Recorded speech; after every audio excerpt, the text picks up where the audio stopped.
لما بيجي لك اتصال على الايفون اوقات بتشوف الشاشة فيها زرارين، واحد احمر عشان ترفض المكالمة والتاني اخضر عشان ترد.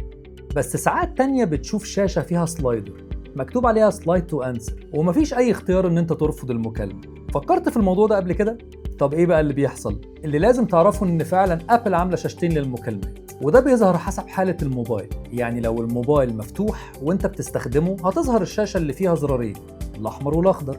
لكن لو الموبايل مقفول يعني على اللوك، ساعتها بيظهر لك السلايدر بتسحب عليه عشان ترد. والسبب بقى ان ابل عملت كده انها كانت عايزه تمنع الناس ان هي ترد او ترفض المكالمات بالغلط. والموبايل في جيبك او في الشنطه الزرار سهل يتداس عليه بالغلط، عشان كده ابل بتوريهم لك بس وانت ماسك الموبايل وبتستخدمه. لكن السلايدر صعب جدا ان هو يتفعل بالغلط. بس الموضوع ده ما كانش كده دايما. اول 5 نسخ من نظام الاي او اس كان في شاشه واحده بس للمكالمات، وكان فيه الزرارين الاحمر والاخضر. لكن الناس اشتكوا انهم كانوا بيردوا او بيرفضوا المكالمات بالغلط وهم لسه بيطلعوا الموبايل من جيبهم عشان يشوفوا مين اللي بيتصل. ومن هنا ابل في اي او اس 6 قدمت ميزه جديده اسمها سلايد تو انسر، اللي بتظهر بس لما يكون الموبايل مقفول. بس الميزه دي في الحقيقه ما كانتش جديده خالص. ابل كانت مستخدماها في اول ايفون في حاجه اسمها سلايد تو انلوك، عشان تمنع المستخدمين ان هم يفتحوا الموبايل او يتصلوا بالغلط وقت ما كانت دي مشكله كبيره في الموبايلات التانية. وكانوا بيسموها بوت دايلنج، يعني الموبايل بيتصل بحد بالغلط وانت حاطه في جيبك. واكيد اي حد كان معاه موبايل زمان اكيد حصل معاه الموضوع ده مره او اكتر من مره. ولما ابل نزلت الايفون ناس كتيره كانوا متوقعين ان موضوع المكالمات ده هيحصل بالغلط وهيزيد، لان الشاشه بتشتغل باللمس.